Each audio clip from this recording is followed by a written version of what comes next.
Bismillahirrahmanirrahim. This is the lecture regarding perfect competition.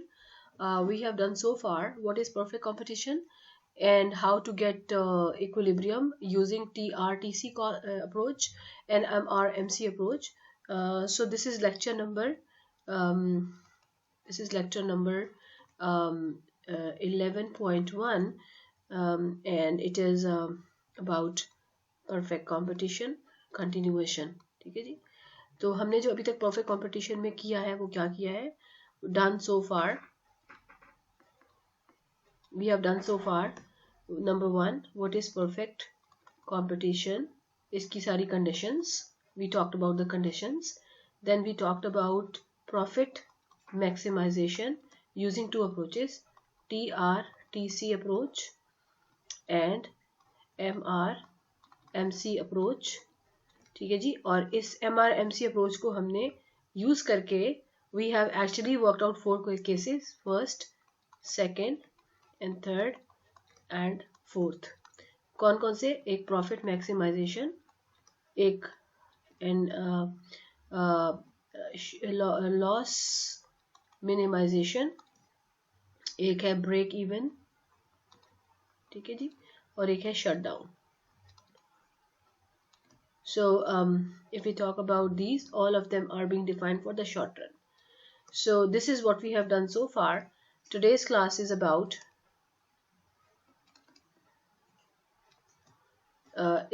first revision of MRMC short run in all cases. Second, I will do MRMC approach again for long run, and I'll distinguish with the cases with profit maximization and break even, and for C part would be shut down. Okay, and then I'll talk about third. My topic would be about supply function of firm in short run, and then fourth, supply function of industry, okay, in short run. And then next topics which will be discussed in the maybe next videos is about supply function of long run in case of increasing cost industry, decreasing cost industry, and constant cost industry. So that is what we'll discuss. And इसके बाद जो topic होगा that would be about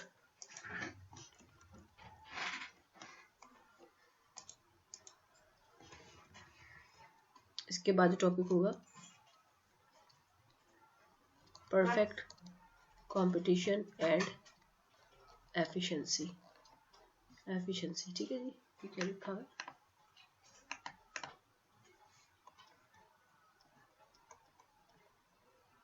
and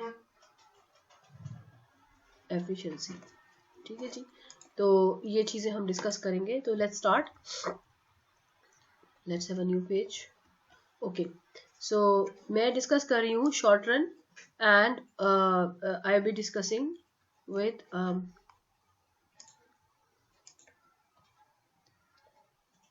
short run and perfect competition, और 4 cases को revise करूँ, और 4 cases. ठीक है, I will be revising all of it. Thank you. And then so let's have a revision of. First of all मैं graph बना रही हूँ इकट्ठे, ठीक है जी, so that you can understand better. और इसकी एक तो थोड़ा सा मैं आपको meanwhile I am making graph, ये मैं एक ही बना रही हूँ ताकि एक्यूरेसी आए. So meanwhile I'm making graph, it's important to distinguish between these cases.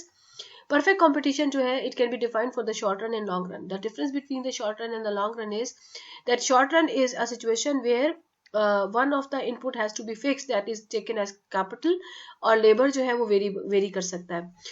जबकि long run के अंदर everything is variable. There is no difference between the fixed input and fixed and variable, everything is taken as variable. तो जब आप once you're talking about the short run and you know that you are bound by one of the input to be constant, that is capital, तो हमारे पास जो है वो जो है situation ये होती है कि short run की philosophy क्या है कि firm are price taker, they are working at a given price and they are trying to produce according to the law which is MR is equals to MC. condition ये होती है and I have discussed earlier कि अगर MRMC condition को follow करते हैं तो they would actually end up making profits and they would be at the equilibrium. अच्छा, अब ये है कि क्या फ़र्क होता है चार केसेस में ना. इसके समझने के लिए आप यूँ समझ लो कि it all depends on the price level. और प्राइस कहाँ से आ रही है, वो मार्केट से नहीं आ, वो मार्केट से आ रही है, वो खुद नहीं आप बना रहे. सपोज करो इंडस्ट्री सिचुएशन ऐसी है कि price has gone up. Once the price has gone up, actually it results in a high prices at which the firms are producing, and they are higher the price, higher the revenue, and they end up making profit. यही price अगर नीचे चली जाए तो maybe they would have not as much profit as they were having earlier. The profit keep on decreasing as the price goes down. And why price goes down? It because of supply demand condition. ठीक है, तो 3 से 4 situation हो सकती है. Price इतनी high है कि ना सिर्फ वो प्राइस उनकी फिक्स कॉस्ट को कवर कर रही है, वेरिएबल को कॉस्ट भी कवर कर रही है, उसके अलावा भी कुछ मार्जिन दे रही है. So total revenue exceed so much that is covering all the costs and also they are ended up with some additional amount left with, so they are actually making some profit. Second situation है कि market situation से price has gone down and they now in a situation where they are able to completely cover the fixed cost but partially covering the variable cost. If they are partially covering the variable cost, so what will happen कि there are two situations they can face with. They will be thinking of shutdown or to continue. If they shut down, in case of shutdown, variable cost gets zero, but the fixed cost never gets zero, so you will have to pay it. So इसका मतलब ये है कि अगर वो business continue करते हैं, so they are able to cover their fixed cost and the part of the variable cost is being covered. So better to continue business. This is called loss minimization. Okay, क्योंकि shutdown के case में you would end up having zero variable cost, लेकिन fixed cost you will have to pay from your pocket. So better to continue क्योंकि continuation of the business is actually covering your fixed cost as well as part of your variable cost. Third situation कि prices इस तरह से हैं कि firm is only covering its fixed cost and nothing from the variable cost. Now there are two situations, whether to continue or to shut down. Continuation is basically that you will be covering the fixed cost but variable cost have to be paid from your pocket. In case of shutdown, same happens. So a situation in which shutting down or carrying forward with the business results in the same outcome is called break even. So this is a break even situation for the short run. Remember, short run. Long run में change हो जाएगा. और final की situation ये है कि आपकी जो बिजनेस है वो आपकी वेरिएबल कॉस्ट को भी कवर नहीं कर रही, वो आपकी फिक्स कॉस्ट को भी कवर नहीं कर रही. So if you continue business you will have to pay variable cost, you will have to bear the fixed cost, and in case you shut down you will have to still have to face the fixed cost but variable cost gets zero. तो better to shut down. तो this is called situation called shut down. अब इन सारे situation को हम distinguish ऐसे करते हैं कि मैं एक ही ग्राफ के अंदर सिर्फ कॉस्ट को वेरी करके आपको ये सारी सिचुएशन डिपिक्ट कर सकती हूँ. So that's what I am doing, that's why I have made a big graph. और एक्चुअली इट्स बीइंग 4 पोर्शंस जो कि चारों इकट्ठे बनाए हैं. ये मेरी एक प्राइस लाइन है. एज आई टोल्ड यू के परफेक्ट कंपटीशन में प्राइस लाइन जो होती है वो हॉरिजॉन्टल होती है. So what do I call it, this is P bar and this is also MR is equals to AR. ठीक है, एवरेज रेवेन्यू मार्जिन रेवेन्यू यही है. ठीक है जी, और ये मेरा पहला ग्राफ है और दूसरा ग्राफ है ये वाला, इसको हम इधर बना लेते हैं. और तीसरा ग्राफ जो है वो होगा प्रॉफिट मैक्सिमाइजेशन, लॉस मिनिमाइजेशन. तीसरा होगा हमारा ब्रेक इवन. तीसरा कहाँ होगा, ये वाला होगा, इसको हम बताते हैं. ये तीसरा है, ये ब्रेक इवन.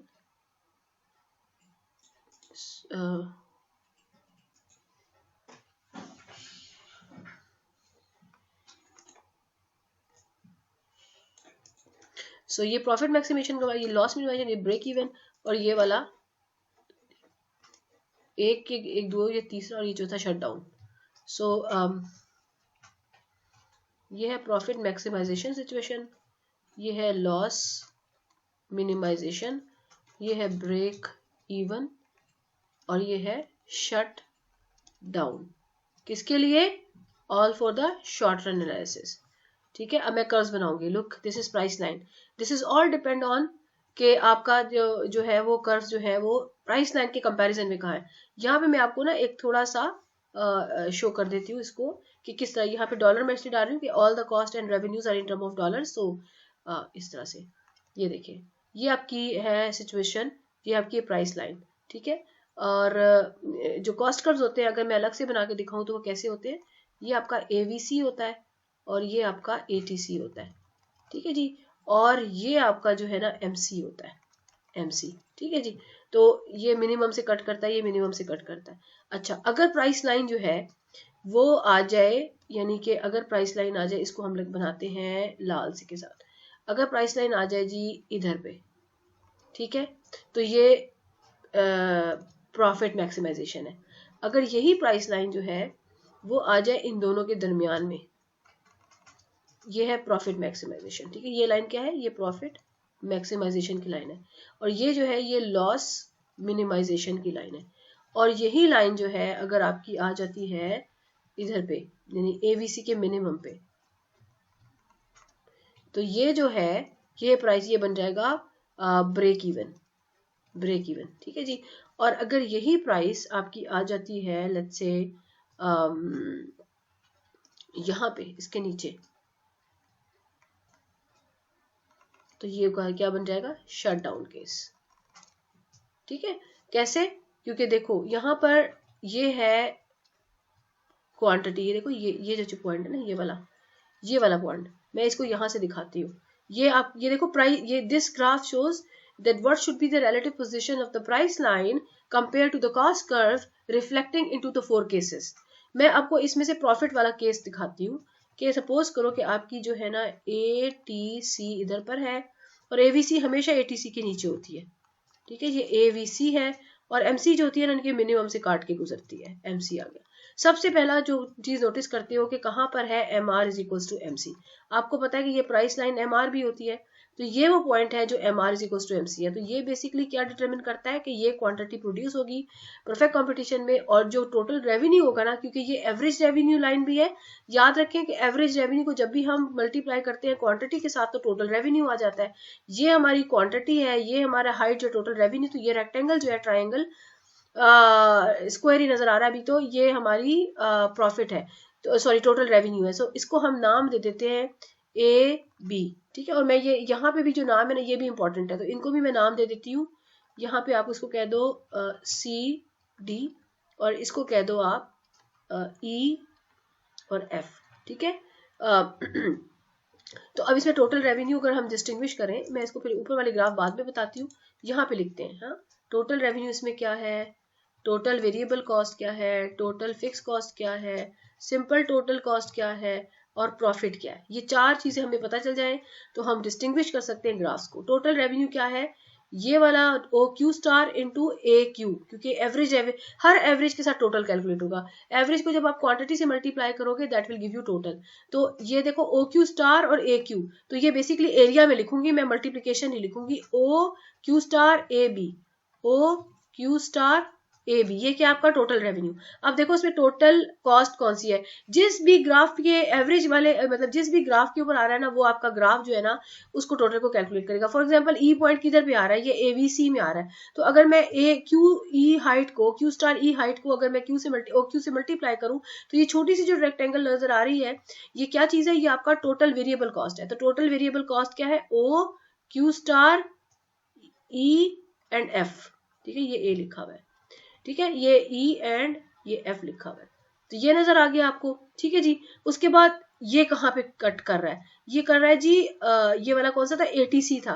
तो इसका मतलब है कि इस वाले वर्टिकल लाइन को अगर मैं इस लेंथ से मिलाऊंगी तो मेरे पास एरिया बनता है AOQ स्टार CD। ये क्या चीज है, ये टोटल कॉस्ट है, यहाँ पे आएगी OQ स्टार और ये क्या था CD। और आपको पता है कि टोटल कॉस्ट में से अगर वेरिएबल कॉस्ट निकाल दे तो क्या बनता है, फिक्स कॉस्ट बनता है। तो अगर O Q star C D हमारा टोटल कॉस्ट है और O Q star E F हमारा वेरिएबल कॉस्ट है, तो फिक्स कॉस्ट क्या नजर आ रही है कि अगर इस बड़े वाले एरिया में से ये छोटी वाली रेक्टेंगल निकाल ले तो ये वाली स्क्वायर बच रही है। सो एफ ई सी डी, तो मैं यहाँ पे लिख देती हूँ एफ ई सी डी, ये आ गया। अब सारी कहानी में प्रॉफिट क्या है, profit is the difference between total revenue minus total cost. Total revenue कितना था, O Q star A B बड़ा वाला, और टोटल कॉस्ट सारी कॉस्ट कवर करके कितनी थी, O Q star C T. तो प्रॉफिट क्या नजर आ रहा है, इनका डिफरेंस, और वो क्या चीज है, वो ये है। तो प्रॉफिट है हमारे पास O Q star A B. So ये क्लियर हो गया। अगर ये क्लियर हो गया तो आप सोच सकते हो कि ये जो प्राइस लाइन है ये वाली जो हमने लगाई हुई है, इसको जैसे जैसे आप नीचे करते जाओ, ये देखो ये प्राइस नीचे आई तो प्रॉफिट मार्जिन कम होगा। ये प्राइस लाइन अगर इधर पर आ गई, इस पॉइंट पे सी पॉइंट पर, तो क्या होगा कि फर्म जो है वो कॉस्ट कवर कर रही है, टोटल कॉस्ट को कवर कर रही है जिसमें फिक्स और वेरिएबल कॉस्ट दोनों है। अगर इससे नीचे आ गई तो फर्म जो है, जो कर्व प्राइस लाइन के नीचे है वो कवर हो रहा होता है। तो अगर ये वाला कर्व नीचे है इसका मतलब है वेरिएबल कॉस्ट कवर होगी, और क्योंकि इसके दरमियान है तो part of the fix cost, क्योंकि ये पूरी लाइन जो है फिक्स कॉस्ट को शो करती है, तो part of the fix cost, ये लॉस मिनिमाइजेशन केस बन जाएगा। अगर इधर पर आ गई तो ये वेरिएबल कॉस्ट को कवर कर रही है, ब्रेक इवन सिचुएशन होगी। और प्राइस लाइन अगर इससे भी नीचे चली गई, ई पॉइंट से भी नीचे, सो बेसिकली शटडाउन केस है। इसी नॉलेज को दिमाग में रखते हुए हम यहाँ पे ग्राफ को की पोजीशनिंग डिटरमिन करेंगे। तो प्रॉफिट के लिए मेरा एटीसी कहाँ आना चाहिए, एटीसी प्राइस लाइन से नीचे आना चाहिए, क्योंकि बाकी सारे कर्व नीचे चले जाएंगे। तो मैं बनाती हूँ, कोशिश करती हूँ सही बने। ये देखो एटीसी, ठीक है, और एवीसी उसी के भी नीचे होता है। और मार्जिनल कॉस्ट क्या होती है, मार्जिनल कॉस्ट इस तरह करके मिडल से कट करती हुई ऊपर जाती है और यू शेप ही होती है। ठीक है, ये आपका कर्व आ गया। और सबसे पहला पॉइंट, अच्छा उसके बाद जब आपने इसको, मैं बाद में निकालती हूँ इसकी जो वैल्यूज है या एरियाज है। अब आप ये देखो लॉस मिनिमाइजेशन, मैंने क्या बताया था, loss minimization is a situation जहाँ पे प्राइस जो है वेरिएबल कॉस्ट को कंप्लीटली कवर कर रही है, लेकिन फिक्स कॉस्ट को पार्ट। अगर वेरिएबल कॉस्ट को कंप्लीटली कवर कर रही है तो वेरिएबल कॉस्ट का जो कर्व है एवीसी का, वो उसके नीचे आना चाहिए। ये बात मुझे समझ है, ठीक है जी। और फिक्स कॉस्ट को पार्शली कवर कर रही है। अब ये देखो यहाँ पे जो था ना, ये जो लाइन थी ना, ये टोटल फिक्स कॉस्ट थी। पार्ट्स का मतलब है कि प्राइस लाइन कहीं बीच में से आ रही है, इसका मतलब है आपका एटीसी जो है वो इसके ऊपर चला जाएगा। एटीसी मतलब क्या हुआ कि जो आपकी प्राइस है वो वेरिएबल को तो कंप्लीटली कवर कर रही है, लेकिन फिक्स कॉस्ट का पार्ट कवर कर रही है। और मार्जिनल कॉस्ट का वही रूल है कि वो नीचे से आती है, मिनिमम को कट करती है और फिर ऊपर चली जाती है। तो ये मार्जिनल कॉस्ट है। तो ये पॉइंट क्या है, ये वो पॉइंट है। ये पॉइंट हमेशा याद रखो, पहला पॉइंट हमें जो रिट्रीव करना होता है M R is equal to MC वाला करना होता है। ये एमसी की लाइन है, ये एम आर की लाइन है, जहां भी दोनों कट करती है वो पॉइंट हमने पकड़ना होता है। यहाँ पे ये, उसके बाद तीसरा है ब्रेक इवन। क्या था ये, जहां पे वो वेरिएबल कॉस्ट को कवर कर रही है और फिक्स कॉस्ट को बिल्कुल नहीं कर रही। तो वेरिएबल कॉस्ट को कवर कर रही है तो उसको टेंजेंट होना चाहिए वेरिएबल कॉस्ट को। ये एवीसी यहाँ पर टेंजेंट हो गया, और एटीसी कहाँ पर चला गया, ऊपर चला गया। और एमसी फिर वही कहानी, MC is equal to M R. MC है किस पॉइंट को करना है, ये MC is equal to M R point को, ये इक्विलिब्रियम का होता है। उसके बाद आखिरी वेरिएबल भी नहीं हो रही तो ऊपर चली जाएगी, तो ऊपर ले लो ए वी सी।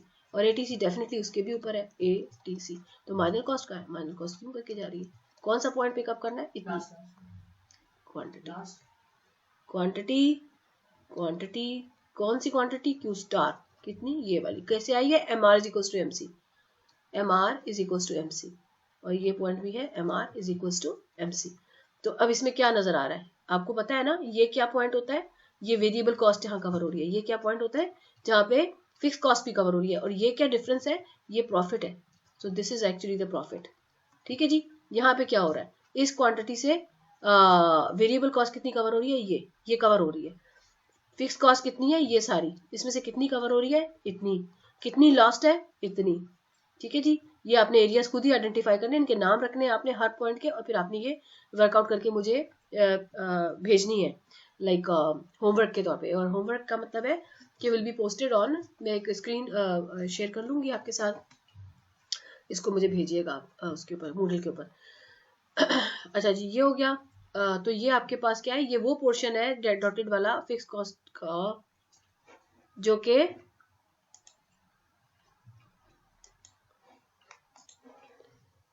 ओके। सो ये वाला क्या था, ये वो पोर्शन है फिक्स कॉस्ट का जो कि कवर नहीं हो रहा। ठीक है, और उसके बाद आप ये देखो इसमें क्या हो रहा है, सिर्फ वेरिएबल कॉस्ट है, उसके ऊपर वाली कॉस्ट जो है कितनी पोर्शन कवर नहीं हो रहा है, ये पूरी की पूरी फिक्स कॉस्ट है जो कवर नहीं हो रही। और उसके बाद ये क्या है ना, वेरिएबल कॉस्ट का भी इतना पोर्शन जो है पॉकेट से पे करना पड़ रहा है और फिक्स कॉस्ट का सारा पॉकेट से पे करना पड़ रहा है, तो यहाँ पर शट डाउन होगा। ठीक है, और ये सारी सिचुएशन क्या है शॉर्ट रन के लिए, क्यों, क्योंकि we are distinguish between loss minimization and break even. हमारा जो है variable cost is different from total cost. So there is a concept of variable cost and it is happening only in the short run. In the long run we don't have any variable cost, every cost is called the total cost. तो I hope that you are, मैंने repeat किया ताकि आपको clear हो जाए, ये वाला graph बहुत इंपॉर्टेंट है। अब इसी को हम अगर एलैबोरेट करें लॉन्ग रन के लिए, तो क्या डिफरेंस है लॉन्ग रन में और शॉर्ट रन में, एक ही डिफरेंस है, और वो क्या है कि there is no difference between variable and fix cost, everything is just a total cost. तो अगर टोटल कॉस्ट सिर्फ होती है तो इसका मतलब है कि प्राइस इतनी होनी चाहिए कि वो कॉस्ट को कवर करे। If price is above the cost, यानी प्राइस कॉस्ट को कवर करके प्रॉफिट अर्न कर रही है, तो वो प्रॉफिट मैक्सिमाइजेशन कंडीशन है। अगर प्राइस सिर्फ कॉस्ट को कवर कर रही है तो ये ब्रेक इवन है, और अगर प्राइस कॉस्ट को कवर नहीं कर रही है तो वो शट डाउन है। तो इसका मतलब है इसमें 3 केसेस बनेंगे। तो चले उस ग्राफ को भी हम यहाँ पर इसी तरह प्लॉट कर लेते हैं लॉन्ग रन के लिए भी। तो वो मैं इसी तरह से ग्राफ ले रही हूँ, I am taking black colour, ठीक है जी, और इस तरह से हम इसको बनाते हैं। ये हमारी वो बेसिक लाइन आ गई। मैं यहाँ पे प्राइस लाइन लगा लेती हूँ एक ऐसे करके, ठीक है जी, और उसके बाद हम इसकी ग्राफिंग करते हैं। तो लेट्स स्टार्ट विद ये मैं क्या डिस्कस कर रही हूँ, perfect competition in long run. Situations कौन कौन सी हैं, इसकी हमें और लाइनें चाहिए होंगी, तो चले वो भी लगा लेते हैं। 3 लाइनें हमें चाहिए, 3 ग्राफ चाहिए। एक ग्राफ तो ये हो गया, दूसरा ये हो गया, और तीसरा ये हो गया, ठीक है जी। अब मैं इसकी लेबलिंग शुरू कर देती हूँ। यहाँ पर हमारे पास आती है जी क्वांटिटी जो हम प्रोड्यूस कर रहे हैं फर्म, और यहाँ डॉलर लिखेंगे बजाय सारे कर्व लिखने के, क्योंकि एक कर्व नहीं है, MR, AR, MC, AC, AVC, ATC, तो सब लिखने की बजाय आप डॉलर साइन डाल देते हैं, तो ये लेबलिंग हो जाती है। अब यहाँ पर आपके पास क्या है, एक पहला केस है प्रॉफिट मैक्सिमाइजेशन का, and remember long run has no fixed cost because all inputs are variable. तो अगर वेरिएबल है तो उनकी कॉस्ट को हम फिक्स कॉस्ट नहीं कर सकते, so only there is total cost which is not distinguished between fixed and variable. So ये पहला केस है प्रॉफिट मैक्सिमाइजेशन का। दूसरा है जी लॉस मिनिमाइजेशन केसेस में नहीं होता, ब्रेक इवन, और तीसरा है जी शट डाउन। तो कॉस्ट कर्व वही रिलेटिव पोजीशन आपको पता है, प्रॉफिट मैक्सिमाइजेशन में जो कॉस्ट है ATC उसको नीचे होना चाहिए, है ना, क्योंकि हमें पता है कि ये तो AR और MR है, तो ये प्राइस लाइन भी है, तो प्राइस लाइन के नीचे अगर ATC है तो ये प्रॉफिट देगा, ठीक है। और मार्जिनल कॉस्ट का वही बिहेवियर है, नीचे से आती है, कट करती है और ऊपर चली जाती है। और किस पॉइंट पे आप इंटरेस्टेड होते हैं, जहां पे MR और MC बराबर होते हैं, ये पॉइंट। फिर क्या होता है अगर ATC ऐसे हो जाए, है ना, तो क्या होगा, ये वही बिहेवियर मार्जिनल कॉस्ट का। तो ये क्या हो रहा है, ये है जनाब वो पॉइंट जिसपे आप इंटरेस्टेड हो। और अगर ATC यहाँ पर आ जाए और मार्जिनल कॉस्ट नीचे से ऊपर जाए तो सेम हैपनिंग।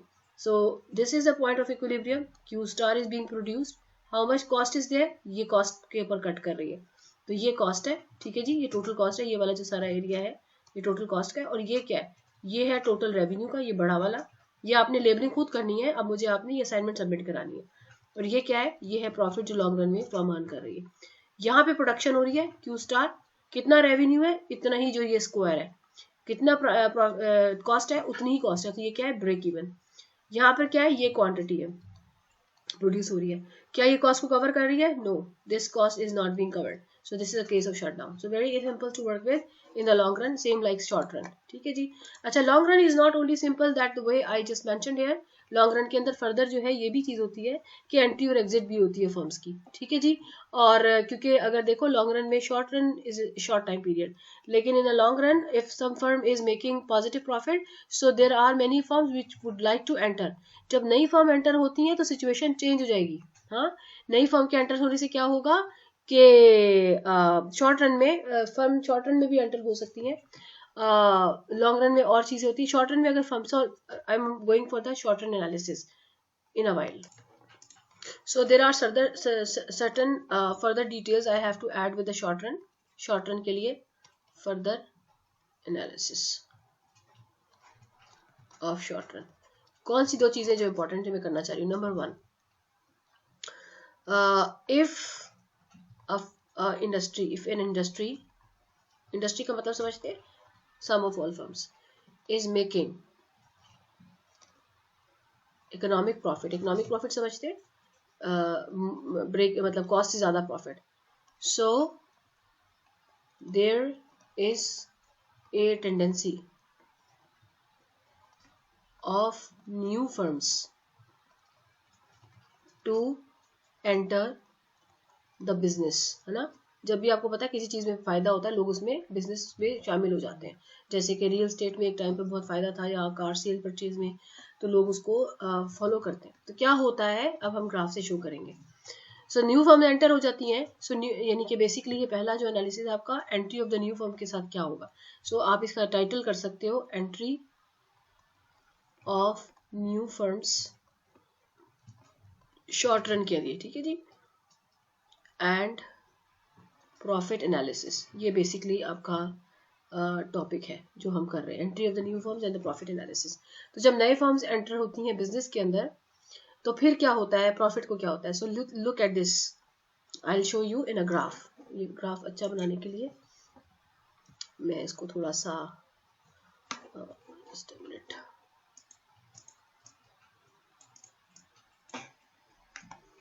इसको अच्छा ग्राफ बनाते हैं ऐसे करके। हाँ, यूं है लाइन,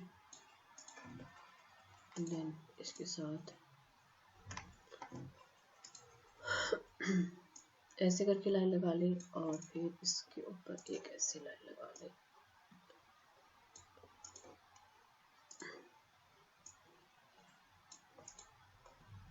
ये है आपकी, सपोज करो ये जो ग्राफ है ये शो करता है इंडस्ट्री को। कब बात हो रही, शॉर्ट रन में।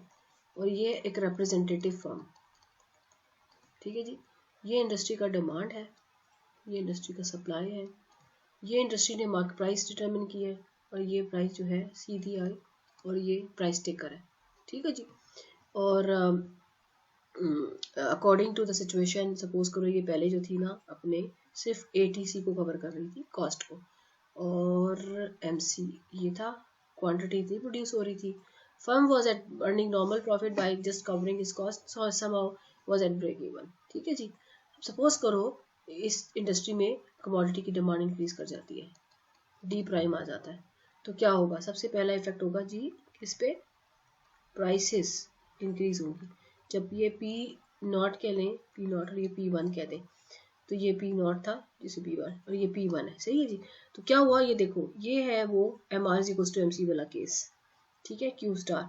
और क्या हुआ कि फर्म ने अब प्रॉफिट अर्न करना शुरू कर दिया, क्योंकि कितना प्रॉफिट अर्न किया ये आपके सामने, आपको पता है कि ये कॉस्ट से ऊपर जितना भी मार्जिन है ये प्रॉफिट का मार्जिन है। अब जब प्रॉफिट अर्न करना शुरू किया, तो दिस इज इम्पोर्टेंट नाउ, ये बहुत इंपॉर्टेंट चीज़ है, इसको अपने गौर से देखना है। ये क्या हुआ, प्रॉफिट अर्न करना शुरू हुआ, तो क्या हुआ कि नई फर्म्स जो है वो एंटर होना शुरू हो गई, नई फर्म्स एंटर होना शुरू हो गई। क्या हुआ, पहले क्या था, each firm was at break even at P naught, ठीक है, पहला पॉइंट। दूसरा, demand of industry increases, implies price goes up, implies profit margin increase, ठीक है जी। अब हर firm existing firms, for existing firms, कौन सी फर्म जो पहले से इस बिजनेस के अंदर है, उनके लिए प्रॉफिट बढ़ गया। उससे क्या होगा, तीसरा काम क्या होगा, इंपॉर्टेंट काम, तीसरा ये काम होगा उससे कि तीसरा काम ये होगा कि looking at profit margin, new firms enter, ठीक है जी। जब मार्केट में न्यू फर्म एंटर होगी तो कौन सा कर्व चेंज होगा, देखो पहले आ रही थी सप्लाई एग्जिस्टिंग फर्म से, 100 फर्म्स थी, अब सपोज 100 फर्म्स और ऐड हो गई हैं, तो कौन सी चीज अफेक्टेड होगी, सप्लाई होगी ना, किसकी, इंडस्ट्री की। तो ये है इंडस्ट्री की सप्लाई, क्या हुई, इंक्रीज हो गई है। ये देखो ये है क्वांटिटी, इंडस्ट्री की quantity which is summation Q wise, ठीक है। और यहाँ पे मैं ले लेती हूँ प्राइस, इंडस्ट्री की प्राइस। अब सप्लाई ये वाला है, सप्लाई इंक्रीज जब होता है तो ऊपर जाता है या नीचे जाता है? ये इनवर्स सप्लाई है ना, प्राइस यहाँ पे तो नीचे जाएगा। चलो हम इसको नीचे लेके जाते हैं। ये क्यों आया है? न्यू फर्म्स एंटर होने की वजह से आया है चेंज। तो सप्लाई जब मार्केट में इंक्रीज करती है तो प्राइस पे क्या इफेक्ट आता है? आपको पता है ना, प्राइस डिक्रीज करती है। प्राइस डिक्रीज हो रही है, इधर जाए, और यही प्राइस जो डिक्रीज हुई है ये जाएगी नई फर्म में। अब याद रखें कि यहाँ पर नई फर्म आ गई है, क्या हुआ? ये पॉइंट आ गया। क्यों आया ये पॉइंट? क्योंकि जो नई फर्म्स एंटर हुई हैं, जो सप्लाई एस प्राइम आया है, उसकी वजह से प्राइस डिक्रीज हो गई। जब प्राइस डिक्रीज हो गई तो क्या हुआ कि प्राइस मार्जिन कम होने की वजह से प्रॉफिट मार्जिन कम हुआ। जब ये कम हुआ तो जो नई फर्म्स थी वो या तो निकल जाएंगी बाहर, या कोई फर्म शट डाउन हो जाएंगी जो इस लो प्राइस के ऊपर they will not be able to produce. So industry जो है उसका इक्विलिब्रियम यहाँ पर आ जाएगा, इतना ज़्यादा नहीं होगा, कम हो जाएगी। और देन अभी भी प्रॉफिट मार्जिन है, तो further firm keep on entering. कहाँ पर स्टॉप करेंगी? जब तक कि प्राइस इतनी डिक्रीज हो जाए such that it will get back to P bar dot, and such that every firm start making just cost cover करेगी। परफेक्ट कंपटीशन में इकोनॉमिक प्रॉफिट नहीं होता, वो सिर्फ कॉस्ट कवर करती है। तो फाइनल शिफ्ट कहाँ तक होगा? जहां तक ये प्राइस मेंटेन हो। तो मैं इसको जरा एक तरह से ऐसे बनाऊंगी तो मुझे वो पॉइंट नजर आ जाएगा। Here we go with the final shift. मैं इसको सॉलिड कर देती हूँ और इसको मैं कलर भी चेंज करके आपको हाईलाइट कर देती हूँ। ये वो है जो फाइनल शिफ्ट होगा, सप्लाई का एस डबल प्राइम कहते हैं, और प्राइस कौन सी होगी? ये पी डबल प्राइम, जो कि एक्चुअली इसी प्राइस के बराबर है, और ये होगा। अब क्या है यहाँ पे? यही प्रोडक्शन होगी, यही, यानी every firm now will be having zero profit. तो ये क्या है? ये है short run analysis of profit when price increase because of demand increase and new firm enter. तो क्या होता है? तो ये इंपॉर्टेंट, बहुत इंपॉर्टेंट एनालिसिस है। एक चीज थी जो कि आपको शॉर्ट रन के अंदर एक एनालिसिस ये भी करना है कि entry of the new firm में क्या सिचुएशन होती है। और दूसरा जो मोस्ट इंपॉर्टेंट एनालिसिस है, अच्छा जी, दूसरी इंपॉर्टेंट चीज जो कि मैंने आपको डिस्कस करनी है इसके लिए सेकेंड पार्ट, जो कि मैंने आपसे कहा था, वो है supply curve of firm in short run. इसको डिस्कस करना है। अब आपको पता है सप्लाई कर्व क्या होता है? Supply curve is a relationship between price and quantity supplies. So these are the different quantities the firm want to supply at different prices. If we are able to get that curve, so basically we have got the supply curve. तो कैसे निकालना है? Perfect competition का मैं graph बनाती हूँ आपके सामने दोबारा से, and show how would we get supply curve. This is quantity, this is dollar. So ये आपके पास है जी प्राइस, ठीक है जी, और ये आपके पास है, सपोज करो ATC टच कर रहा है यहाँ पे, और ये है जी MC। कितनी क्वांटिटी फॉर्म सप्लाई करेगी? Let's call it P1 and form supply Q1, right. एक ग्राफ में इसके साथ यूं करके बना लेती हूँ। यहाँ पे भी स्मॉल क्यूज है और यहाँ पे पीज है, so that I can get a supply curve over here, ठीक है जी। तो या इधर के करने की जरूरत ही नहीं, इसी पे आ जाएगा। तो ये आपके पास, अगर आप इस पॉइंट को डिस्कस करो तो what is it's a link between the price the market is charging and the quantity the firm is supplying. So ये पर्टिकुलर पॉइंट जो है ये वन सप्लाई पॉइंट है, लेकिन मैं कर्व की बात कर रही हूँ। I am talking not talking about a point. Curve has many points, तो ये तो एक पॉइंट है। सपोज करें कि इंडस्ट्री सिचुएशन ऐसी है कि प्राइस हैज गॉन अप, ठीक है, यहाँ पे आप इंडस्ट्री भी बना सकते हो, एंड P2 हो जाती है। P2 पे कितनी सप्लाई आएगी? ऑफ कोर्स ये प्राइस है अगर, तो यही आपका MRAR2 होगा, और यहाँ पे कट करते वो सप्लाई का पॉइंट है। तो ये बेसिकली सेकेंड सप्लाई है जो कि आप शो करोगे P2 के ऊपर। पर प्राइस और इंक्रीज करती है तो प्राइस जो आपके पास है ये पॉइंट और ऊपर चला जाएगा। तो इस तरीके से बेसिकली ये देखें तो ये 3 पॉइंट्स क्या रिप्रेजेंट कर रहे हैं? These are the combination of the quantities the firms are supplying at different prices. और ये किसके पार्ट है? ये MC कर्व के पार्ट है। और कौन सा MC कर्व? जो इंक्रीजिंग पोर्शन है। तो what can we conclude from here? That increasing part of MC is supply curve for firm in short run. अच्छा, अब सपोज करो कि प्राइस, ये वाली बात अगर क्लियर हो गई है तो हम नेक्स्ट देखते हैं कि सपोज करो कि प्राइस जो है वो इधर आ जाती है, क्या फर्म सप्लाई करेगी? वेल डिपेंड्स ऑन कि ATC को मैं अगर यहाँ पे ABC बनाती हूँ, अगर ABC इसके नीचे आती है तो फिर करेगी, क्योंकि हमने क्या अज्यूम किया हुआ था कि एज पर एज उसका वेरिएबल कॉस्ट कवर हो रहा है और फिक्स कॉस्ट का पार्ट कवर हो रहा है, तो वो करेगी। तो इसका मतलब ये भी सप्लाई पॉइंट बन जाएगा अगर यहाँ पर ABC इसके नीचे है। लेकिन अगर प्राइस यहाँ चली जाती है तो फिर करेगी। नाउ अगेन अगर ABC आपका जो है ना, मैं लेट्स सपोज करो कि मैं ABC यहाँ पे बना लेती हूँ, ये मेरा ABC कर्व है, ठीक है, ABC। तो इसका मतलब है इसके नीचे अगर गया ना तो फर्म सप्लाई नहीं करेगी, तो इसका मतलब है इस पॉइंट पे सप्लाई नहीं होगी, इस पे नहीं होगी। तो सप्लाई कहाँ से स्टार्ट होगी, वो मिनिमम ऑफ ABC शुरू होगी। तो ये मुझे अब मेंशन करना चाहिए, increasing part of MC is a supply curve for the firm after price is equals to और ग्रेटर देन किससे, मिनिमम ऑफ द ABC, यानी कम से कम ABC को कवर करना चाहिए या उससे ग्रेटर होगी, तो फिर आपका सप्लाई कर्व डिफाइन होगा। So your MC is actually your supply curve, but MC तो आपके पास यूं करके होता है ना, यूं करके, ये सप्लाई कर्व का पार्ट नहीं है। इंक्रीजिंग पोर्शन आ रहा है, लेकिन इंक्रीजिंग में से भी कौन सा वाला पोर्शन, वो वाला पॉइंट जहां पर मिनिमम ऑफ ABC स्टार्ट होती है। तो अगर ये सपोज कर लो कि ये आपकी ABC है, तो यहां से सप्लाई कर्व शुरू होगा और इसके ऊपर जाएगा। Is that clear? सो ये आपका सप्लाई कर्व हो गया।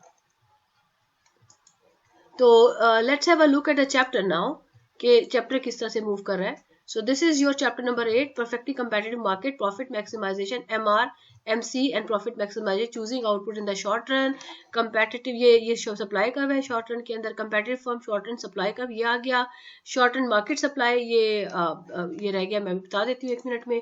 तो शॉर्ट रन मार्केट सप्लाई क्या होगा, मार्केट क्या होती है भाई, इंडस्ट्री। तो एक इंडस्ट्री में एक से ज़्यादा फर्म होती हैं, तो सपोज कर लो कि ये एक है फर्म, ये दूसरी है फर्म, ये तीसरी है फर्म, और ये जो है ये है इंडस्ट्री है, ठीक है जी। और जो प्राइस चल रही है वो ये चल रही है। तो हमें पता है MC को ही बनाती हूँ मैं, एक MC उसका ऐसे करके है, एक का MC ऐसे करके है, एक MC ऐसे करके है। तो इस प्राइस 1 के ऊपर ये वाला जो है MC1 है, ये फर्म 1 है, MC2 जो है वो फर्म 2 है, और MC3 फर्म 3 है। सपोज करो इंडस्ट्री में 3 फर्म्स है, इस प्राइस पे इसकी क्वांटिटी आ रही है Q11, इसकी क्वांटिटी आ रही है Q12, इसकी क्वांटिटी आ ही नहीं रही। तो इंडस्ट्री एट P1 कितना सप्लाई करेगी, Q11 प्लस Q12, तो वो पॉइंट कुछ इधर करके आएगा, तो थोड़ा सा बड़ा सा पॉइंट बनेगा, तो वो Q11 प्लस Q12, ये पहला पॉइंट आ गया, इसको कैपिटल Q कह देते हैं। फिर प्राइस इंडस्ट्री की बढ़ जाती है किसी वजह से, तो लोग तो फर्म, ये वाली फर्म भी प्रोडक्शन बढ़ा देगी, ये फर्म भी प्रोडक्शन बढ़ा देगी, ये नई फर्म एंटर हो जाएगी और प्रोडक्शन बढ़ा देगी, तो कुछ पॉइंट इधर पे कहीं करके आएगा। सो अगर आप इनको मिला दो तो ये बेसिकली क्या है, ये सप्लाई है। कैसे आया, summation MCIs where I vary from 1 to 3, इसका मतलब है 3 MCs को हमने जमा किया 3 को, तो हमारे पास टोटल सप्लाई आ गया। ये किसका सप्लाई है, ये इंडस्ट्री का सप्लाई है, तो ये इंडस्ट्री का सप्लाई आ गया। तो MC इंडिविजुअल MCs को जमा करेंगे तो industry supply, and industry supply must be flatter then, क्योंकि वो उसके ऊपर ज्यादा क्वांटिटीज रिप्रेजेंट करेगा एज इज एडिशन। तो ये वाला पॉइंट हो गया क्लियर। यहाँ पे वापस जाते हैं, और choosing output in the long run, ये भी मैंने आपको डिस्कस कर लिया, और इंडस्ट्री सप्लाई लॉन्ग रन। अब ये एक टॉपिक है जो रह गया, तो इसके लिए मैं नेक्स्ट वो बनाती हूँ, और मैं या इसी में कर लेते हैं। तो इसको एक दफ़ा ओवरव्यू कर लें। ये देखें, ये हमारे पास चैप्टर है, प्रोडक्ट होमोजेनिटी, ये सारा डिस्कस हो गया। What is when is the market highly competitive, do for maximize profit, ये हो गया, ठीक है जी। ये देखो, ऑल्टरनेटिव फॉर्म्स ऑफ ऑर्गेनाइजेशन छोड़ दो, ये भी छोड़ दो। Margin MR MC and profit maximization, ये देखो प्रॉफिट फंक्शन लिखा हुआ है, ये वो जो मैंने ग्राफ बनाया है, ये प्रॉफिट का ग्राफ बना हुआ है, जो मैंने नहीं बनाया कोई बात नहीं, मत रहने दें इसको। ये कंडीशन आ गई MR is equals to MC, ठीक है जी। और ये देखो, ये इंडस्ट्री आ गई, ये फर्म आ गई, इंडस्ट्री का डिमांड फंक्शन नेगेटिव स्लोप है, फर्म का फ्लेक्सिबल है, इस तरह से ये भी मैं डिस्कस कर चुकी हूँ। Profit maximization by comparative firm, MR जो है वो प्राइस के बराबर होता है, तो कंडीशन क्या हो जाएगी, MR is equals to MC होता है ना, तो MR की जगह प्राइस डाल दें, तो MC is equals to price, ये कंडीशन हो गई। शॉर्ट रन में ये देखो, ये क्या लिखा हुआ है, profit maximization by comparative short run profit, ये देखें, ये MR MC की वो जो मैंने आपको डायग्राम सिखाई थी कि थिंकिंग एट द मार्जिन पे डिसीजन कैसे होता है। Output rule, if the firm is producing any output it should produce at least as at which marginal revenue equals marginal cost, we are done, ठीक है जी। और ये देखो क्या हो रहा है, ये प्राइस लाइन जो है ABC और ATC के बीच में है, तो ये कौन सा केस है, लॉस मिनिमाइजेशन का, जिसमें टोटल वेरिएबल कॉस्ट तो हो रही है लेकिन फिक्स कॉस्ट सिर्फ इतनी कवर हो रही है, ठीक है जी। तो ये लॉस मिनिमाइजेशन केस है। उसके बाद ये क्या है, when should the firm shut down, तो ये जब इसकी वेरिएबल कॉस्ट भी कवर नहीं होगी। ये छोड़ दें इस ग्राफ को, हम अपने ग्राफ्स पे रहते हैं, ये बॉक्सेस छोड़ दें। सप्लाई का भी ये देखिए, इंक्रीजिंग पोर्शन ऑफ एमसी, और कहाँ से शुरू हो रहा है, मिनिमम ऑफ एवी से, ये देखा, ये डॉटेड लाइन जो है, तो नीचे वाला पोर्शन जो है वो सप्लाई फंक्शन का पार्ट नहीं है। और ये इसको छोड़ दें, ये वाला छोड़ दें। शॉर्ट रन मार्केट सप्लाई, ये देखिए जो मैंने आपको 3 कर्व्स के साथ ऐड करके ये बनाया है, इन्होंने एक ही ग्राफ में बना दिया है। ठीक है जी, इसको भी नहीं करना, ये हम नहीं कर रहे, इसको छोड़ दे, इसको भी छोड़ दे। Choosing output in the long run, ये देखिए long run function, long MC long AC, और इसमें जो है ना एसी के अंदर एबीसी एटीसी नहीं किया हुआ। ये वो पॉइंट प्राइस है जिसके ऊपर वो ब्रेक इवन पे है, अगर प्राइस उससे ऊपर चली जाएगी तो वो जो है प्रॉफिट बर्न कर रहा है। ये जो छोटा वाला ग्राफ बनाया हुआ है इसके अंदर ही शॉर्टकट डाला हुआ है, इसको आप छोड़ दो, ये जो मैंने करवाया उसको आप पकड़ लो। लॉन्ग रन कंपैटिटिव, ठीक है जी, ये zero economic profit entry exit, ये है जी आपका लॉन्ग रन का सिचुएशन जहाँ पे नई फर्म एंटर होती है। ये मैंने अभी आपको केस करवाना है, जो last case which is being left, और ये छोड़ दें इसको, इंडस्ट्री सप्लाई का, ये मैं अभी आपको करवाती हूँ, ये वाला इंपॉर्टेंट केस है। That is I think all, increasing cost and decreasing cost industry. Tax को भी छोड़ दे, हमने टैक्स नहीं किया हुआ। लॉन्ग इलास्टिसिटी को भी छोड़ दे, ठीक है, ये बॉक्सेस भी छोड़ दे, and here we go. So the last topic left from this is this. अभी आप जो है ना ये वाला मैं टेबल डिस्कस करूंगी आपसे। Show that what happened to the firm output choice and profit if the price of the product falls from 60 to 50।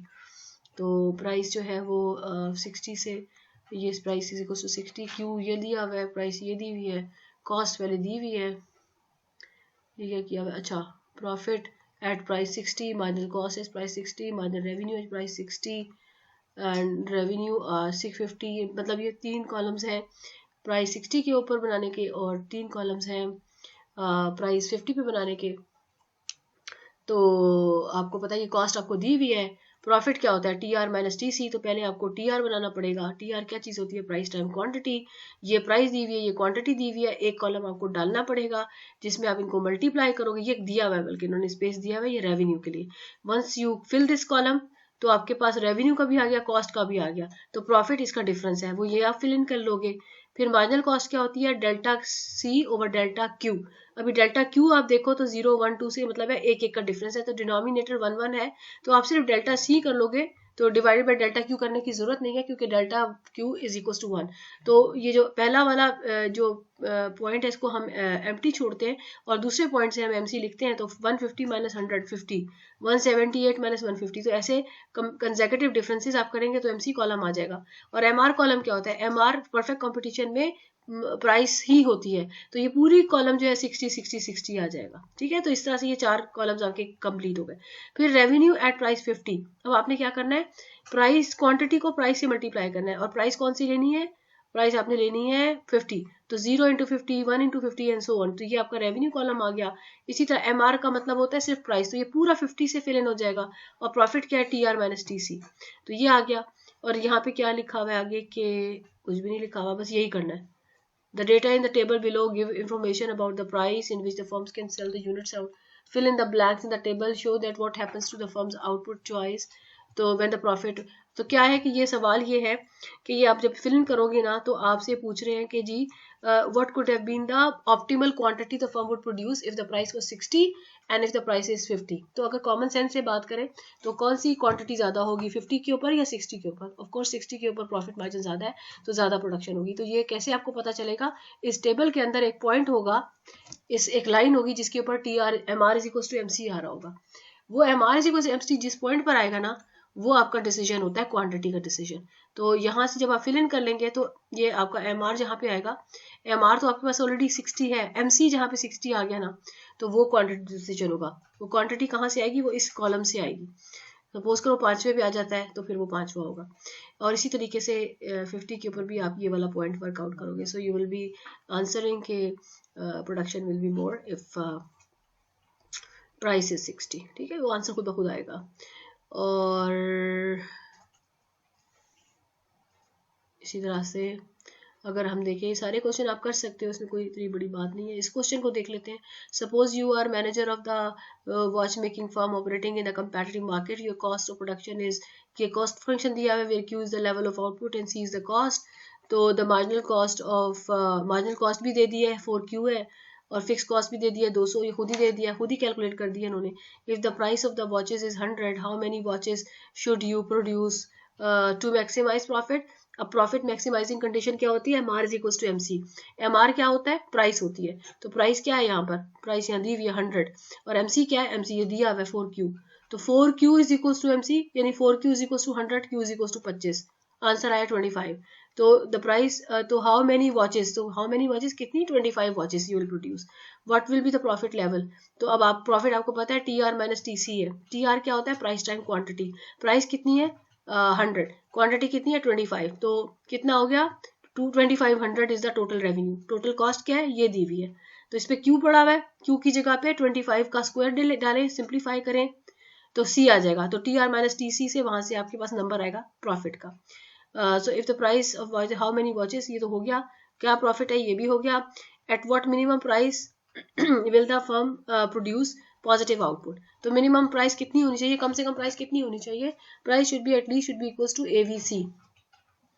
अब एवरेज वेरिएबल कॉस्ट, तो वेरिएबल कॉस्ट आपकी क्या है, देखो टोटल कॉस्ट ये वाला फंक्शन दिया हुआ है, तो 200 इसमें फिक्स कॉस्ट है, और वेरिएबल कॉस्ट कितना है 2Q स्क्वायर। तो 2Q स्क्वायर जो है वो आपकी वेरिएबल कॉस्ट है। तो क्या प्राइस होनी चाहिए, प्राइस को कम से कम जो है ना, ये इसमें थोड़ा सा डेरिवेटिव आएगा एवरेज कि आपका जो है मिनिमम ऑफ वेरिएबल कॉस्ट जो है वो पॉइंट होता है जहां पर वेरिएबल कॉस्ट की स्लोप 0 होती है, यू शेप होती है ना। तो इसका डेरिवेटिव ले ले DC/DQ, तो वो आ जाएगा 4Q, और that is should be equal to price. तो वहां से प्राइस आपकी निकल आएगी। Okay, suppose that a competitive firm marginal cost, ये सारे क्वेश्चन आप खुद देखना, ये आपको आ जाएंगे। 2-3 क्वेश्चन तो आप कर ही लेना इसमें से, जैसे कि एक जो मैंने मेंशन किया है क्वेश्चन नंबर 1, क्वेश्चन नंबर 2, 3 और 4 मैंने डिस्कस कर लिया, 5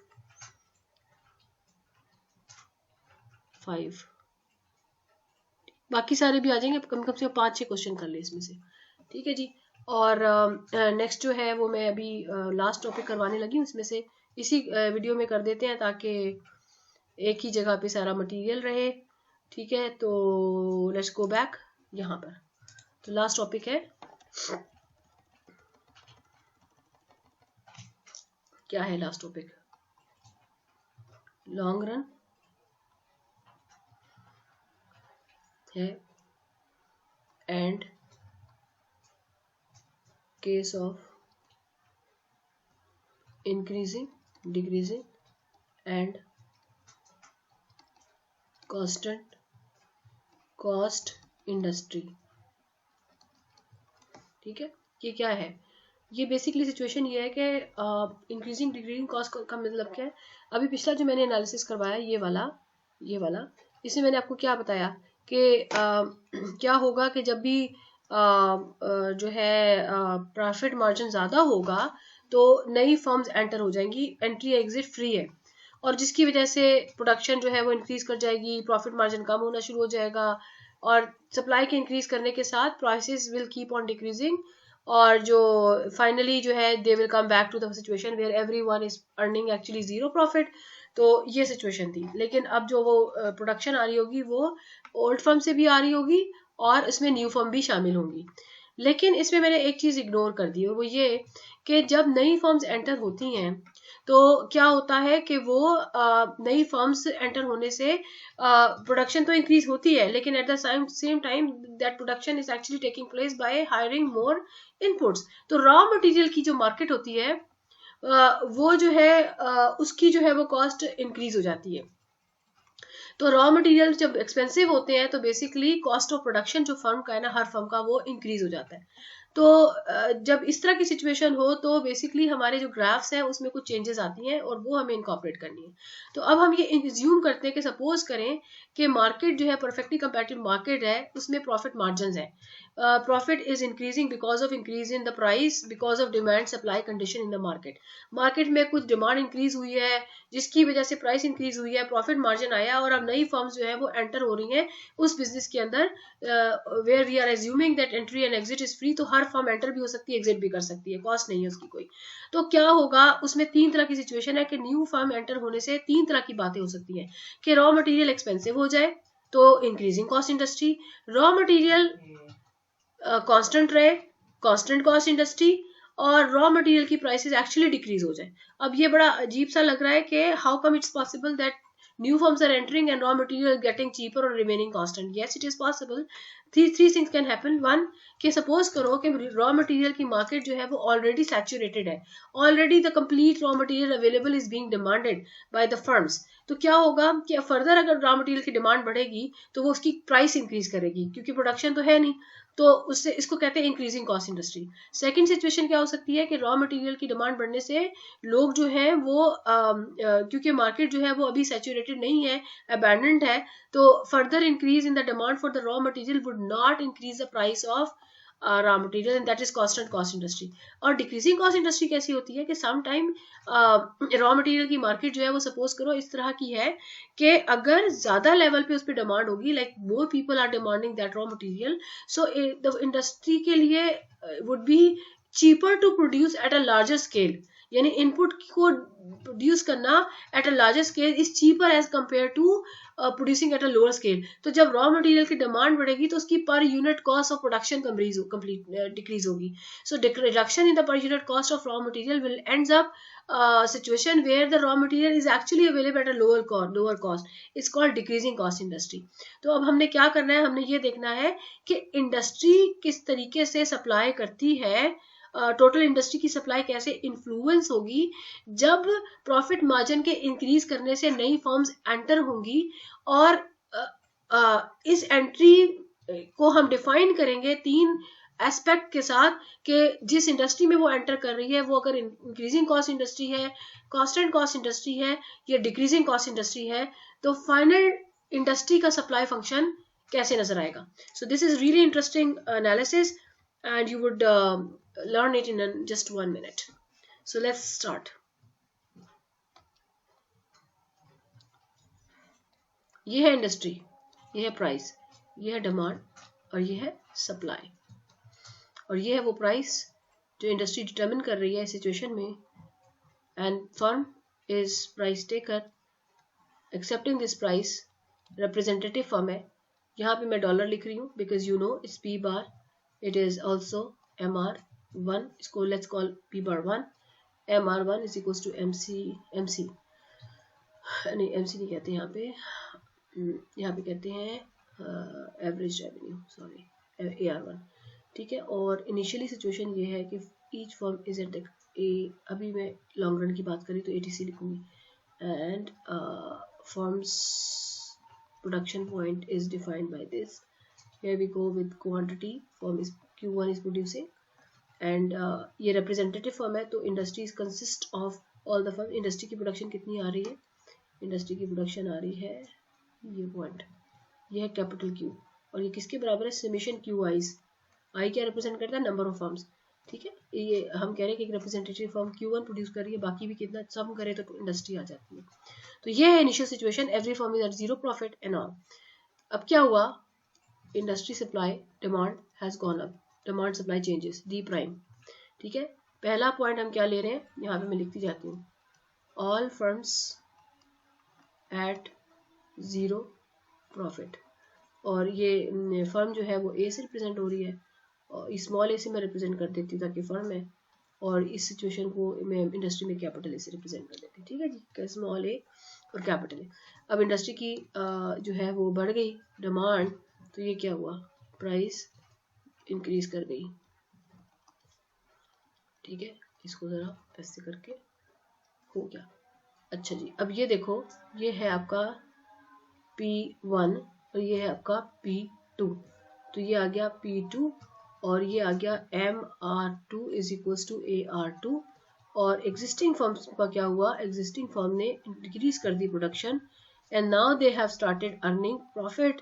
ये हो गया इसको कहते हैं Q2 एग्जिस्टिंग फर्म्स की प्रोडक्शन, ठीक है जी। और एग्जिस्टिंग फर्म्स की जो इंडस्ट्री की प्रोडक्शन आई इस सिचुएशन में वो आ गई जी कैपिटल Q2, Q1 कह दो उससे, ठीक है जी। और ये सिचुएशन है, but this will not stop here because this profit margin will attract the new firms to enter in the business, and once new firm enters and then definitely supply of the industry increases। तो जब supply of industry increase करता है तो हमारे पास supply ऐसे करके नीचे चला जाएगा। जब supply नीचे गया तो new equilibrium कहाँ आया, यहाँ पर आया। so firm जो है let's point A से point B पे चली गई, यहाँ पर जब डिमांड इंक्रीज हुई थी, और इसको हम कह देते हैं C प्राइम पे चली गई, और इससे प्राइस लेवल जो है वो डिक्रीज हो गया, ठीक है। लेकिन अभी भी प्रॉफिट मार्जिन बाकी है और एग्जिस्टिंग फर्म की जो सप्लाई है वो इतनी हो गई। अच्छा, अब यहाँ तक मैं सिर्फ एग्जिस्टिंग फर्म्स की बात कर रही हूँ। अब मैं करती हूँ आई विल टॉक अबाउट के new firms enter. When new firms enter so what will happen, ये जो पॉइंट है यहाँ पे कहाँ गया, ये जो पॉइंट है ये कंपैटिबल है बी के साथ, और ये जो पॉइंट है ये कंपैटिबल है सी प्राइम के साथ, ठीक है जी। अब न्यू फर्म जब एंटर हुई तो क्या हुआ, इंडस्ट्री का सप्लाई फंक्शन इंक्रीज कर गया। तो जब इंडस्ट्री का सप्लाई फंक्शन इंक्रीज किया तो बेसिकली ये सप्लाई जो है ना ऐसे करके और शिफ्ट कर जाएगी। पहली वाली सप्लाई क्यों इंक्रीज हुई थी, क्योंकि एग्जिस्टिंग फर्म जो है वो कर रही थी फर्दर इन्वेस्टमेंट, ये एग्जिस्टिंग फर्म है प्रॉफिट को देखते हुए। और जो है ये क्या है सप्लाई फंक्शन, ये है न्यू फर्म्स एंटर। जब न्यू फर्म्स एंटर करती हैं तो सप्लाई फर्दर इंक्रीज करेगा, और जैसे जैसे सप्लाई इंक्रीज करेगा यू नो प्रॉफिट मार्जिन कम होता है, and you can see this profit margin is further decreasing prices, and this entry of the new firms is decreasing prices and firms actually, sorry मेरा graph थोड़ा सा गंदा हो गया, तो ये फर्म जो है वो नीचे फर्दर चली जाएगी। अच्छा, अब ये जब तक प्रॉफिट मार्जिन रहेगा, जब तक फर्म्स जो है वो जब तक प्रॉफिट मार्जिन रहेगा, जब तक फर्म्स जो है वो एंटर होती रहेंगी। कहाँ पर रुकेंगी, जहां पे प्रॉफिट मार्जिन जीरो हो जाए। अब हमें ऐड करना है एक और बात कि हमारी इंडस्ट्री किस तरह की है। सपोज करो कि ये जो सिचुएशन है इसको मैं कह रही हूँ ये है constant cost industry. Constant cost industry का मतलब ये है कि नई फर्म के एंटर होने से कॉस्ट ऑफ प्रोडक्शन इंक्रीज नहीं हुआ, क्योंकि मटेरियल जो था वो अबैंडन था। तो जब कांस्टेंट कॉस्ट इंडस्ट्री होती है तो जो cost industry, nature of the cost industry किस कर्व को इफेक्ट करती है, वो है ये वाला कर्व, एटीसी का कर्व। अगर कांस्टेंट कॉस्ट इंडस्ट्री है तो ये कर्व अपनी पोजीशन पे रहेगा, और आपका जो फाइनल शिफ्ट होना चाहिए जिसपे कि जीरो प्रॉफिट आ जाए, वो कहाँ से रिट्रीव करते हैं, when every firm at the zero profit. वो कहाँ होता है, जहाँ पे मिनिमम ऑफ एटीसी हो, और वो इस पॉइंट पे है। तो बेसिकली लास्ट शिफ्ट जो होगा ना वो ये होगा, ये वाला होगा, ठीक है जी। तो जब लास्ट शिफ्ट आपका ये वाला होगा तो यहाँ तक जो है ना इंडस्ट्री जो है वो करेगी, मूव करेगी। तो ये आपका जो है ये लास्ट पॉइंट होगा, ठीक जी। तो ये जो हॉरिजॉन्टल लाइन है ना ये है industry supply in long run in case of constant cost industry, ठीक है। अब इसी केस को अगर मैं एलैबोरेट करूं इंक्रीजिंग कॉस्ट इंडस्ट्री के लिए तो सिचुएशन क्या होगी, लेट्स हैव इट।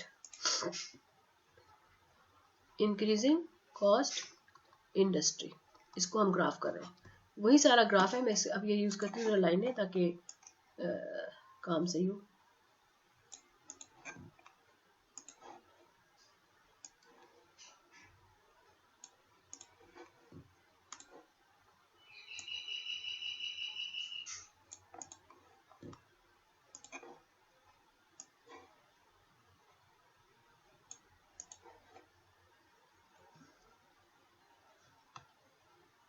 डॉलर, यहाँ पे प्राइस आएगी, यहाँ पे कैपिटल क्यू आएगी, ये इंडस्ट्री है, ये है फर्म, रिप्रेजेंटेटिव फर्म, यहाँ डॉलर,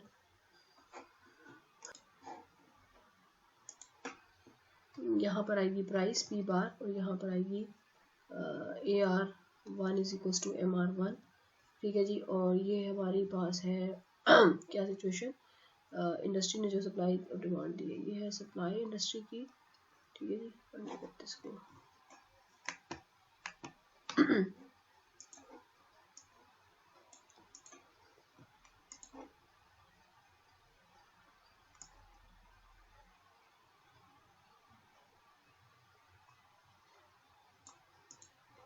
ठीक है। और उसके बाद सपोज करो कि इनिशियल सिचुएशन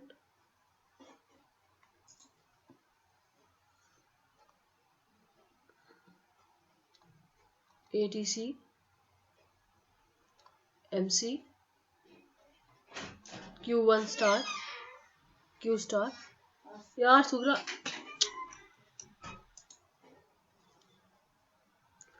ATC MC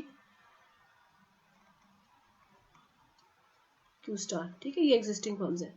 अब इसके बाद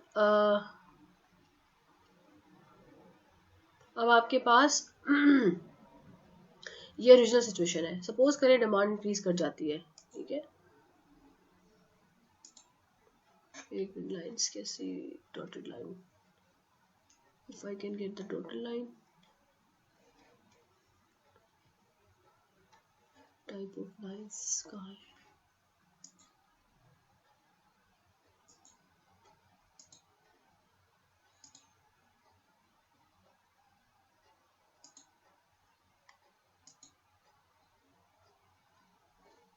नहीं डॉटेड, चलो okay, I can do it myself. Let's say on लेते हैं, let's take a dotted line D prime D, ठीक है जी। ये अपनी आपकी आ गई न्यू प्राइम, इससे आप लाइन लेते हैं, ये आ गई आपके P1, हाँ। और ये आपकी आ गई एग्जिस्टिंग फर्म्स की सप्लाई, और ये आ गई आपकी इंडस्ट्री की सप्लाई। अब जब यहाँ पे है प्रॉफिट मार्जिन, ये क्या करेगा, न्यू फर्म्स को अट्रैक्ट करेगा, न्यू फर्म को अट्रैक्ट करे, और हमारी इंक्रीजिंग कॉस्ट इंडस्ट्री है, ठीक है। तो पहला काम तो ये होगा कि न्यू फर्म के एंटर होने से हमारी कॉस्ट ऑफ प्रोडक्शन इंक्रीज करेगी, जो कि हमारे इस कर्व को कहाँ शिफ्ट करेगी, ऊपर शिफ्ट करेगी। तो इसको मैं ऊपर शिफ्ट करती हूँ ऐसे करके, ATC प्राइम। ये ATC प्राइम क्यों है, ATC प्राइम इसलिए है कि new firm entry increase cost of production of firms because material gets expensive, तो ATC शिफ्ट ऊपर, ठीक है। अब इससे क्या होगा, इससे होगा जी प्रॉफिट मार्जिन कम, कि अब आपकी जो है ना कॉस्ट ऑफ प्रोडक्शन जो है वो, तो क्या हुआ कि कॉस्ट ऑफ प्रोडक्शन के इंक्रीज करने से अब प्रॉफिट मार्जिन कम रह गया, देखा, तो इंडस्ट्रीज भी कम होंगी। और ये फाइनल मतलब, लेकिन अभी भी पॉजिटिव प्रॉफिट है। So firms will keep on entering, and once the firms keep on entering, industry की सप्लाई बढ़ेगी। तो हमारा कर्व जो है ये वाला, it keep on shifting down. कहाँ तक शिफ्ट करेगा ये, अभी यहाँ पे देखें क्या है प्राइस, ये प्राइस क्या प्रॉफिट दे रही है,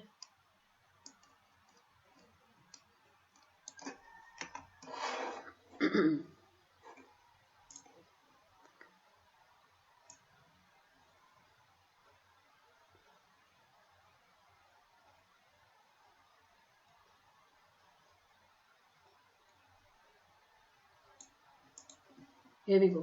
So this is the price which is now at the minimum of the new ATC. So इसका क्या मतलब हुआ, ये जो प्राइस है इसके ऊपर प्रोडक्शन कितनी आएगी, ये इतनी आएगी, ऐसे लाइन लेती हूँ,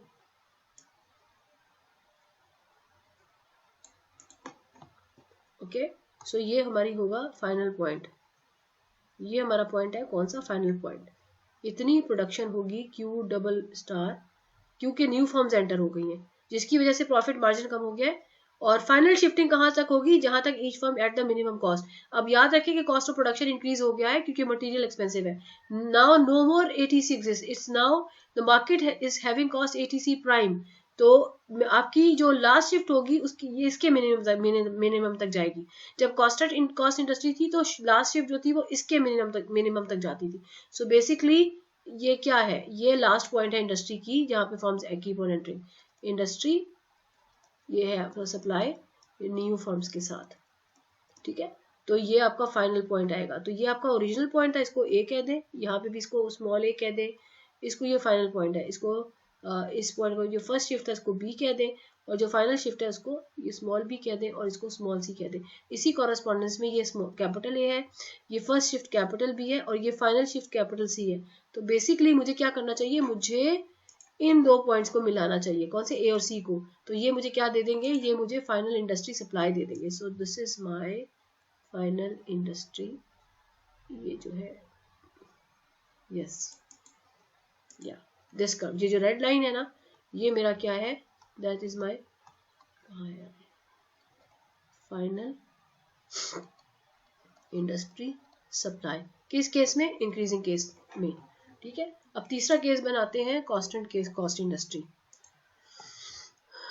क्या एक्सपेक्ट करते हैं कांस्टेंट कॉस्ट इंडस्ट्री में सप्लाई कर्व कैसा होगा। कांस्टेंट कॉस्ट से बना दी, कांस्टेंट कॉस्ट में हॉरिजॉन्टल है, इंक्रीजिंग कॉस्ट में इंक्रीजिंग है, तो डिक्रीजिंग कॉस्ट में कैसा होगा। आंसर्स, डिक्रीजिंग होगा। लेट्स हैव इट, ग्राफ बनाते हैं।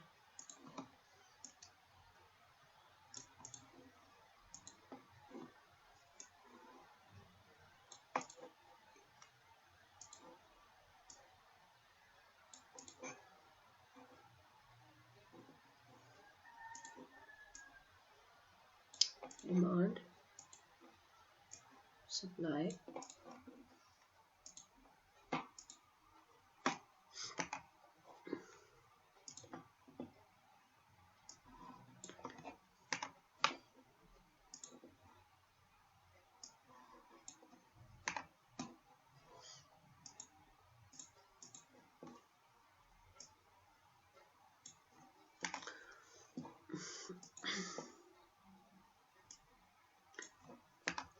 वन मिनट,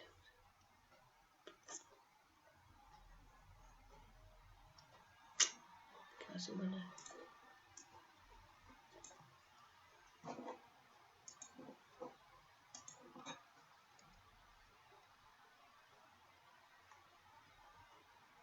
सही, ठीक है। ये ओरिजिनल सिचुएशन है, ये MC है, ये Q1 है, इनिशियल सिचुएशन Q स्टार है, initial situation demand call up, final ये आ गया, ठीक है जी। और ये आपका पॉइंट स्मॉल ए है, ये स्मॉल बी है, ये कैपिटल ए है, ये कैपिटल बी है, ये इंडस्ट्री की सप्लाई है, ये फर्म की सप्लाई है। एग्जिस्टिंग सिचुएशन QB कह लें, इसे QA कह लें, और इसे कैपिटल ए कह लें, इसे कैपिटल QB कह लें। और फिर इंडस्ट्री जो है वो इंक्रीज करेगी और साथ ही कॉस्ट ऑफ प्रोडक्शन डिक्रीज होने से ये ATC डिक्रीज होगी, ATC, ठीक है, ATC। तो क्या होगा, फाइनल शिफ्ट कहाँ तक होना चाहिए, यहाँ तक होना चाहिए। तो हम इसको जरा इधर पे इलैबोरेट कर देते हैं। तो आपका फाइनल सप्लाई का न्यू डिमांड्स आपके साथ कहाँ शिफ्ट होगा, यहाँ पे शिफ्ट होगा। तो ये आपका फाइनल सप्लाई शिफ्ट है, ये आपका पॉइंट A है, ये आपका पॉइंट C है, और ये आपका QC है। और ये मैं लेट सेट से दिखाती हूँ आपको, ये आपका सॉरी इसके अंदर से गुजरना चाहिए था, सप्लाई है ऑफ इंडस्ट्री, ठीक है जी। और आपका जो फाइनल है प्रोडक्शन कहाँ पर आएगा, जहाँ पर MC जो है वो कट करेगा, ठीक है जी। तो ये आपका डिक्रीजिंग कॉस्ट इंडस्ट्री का केस है। So that is all from the perfect competition. The next lecture would be about the monopoly. I will give you some questions to practice this perfect competition and be uploaded on Moodle. Thank you so much.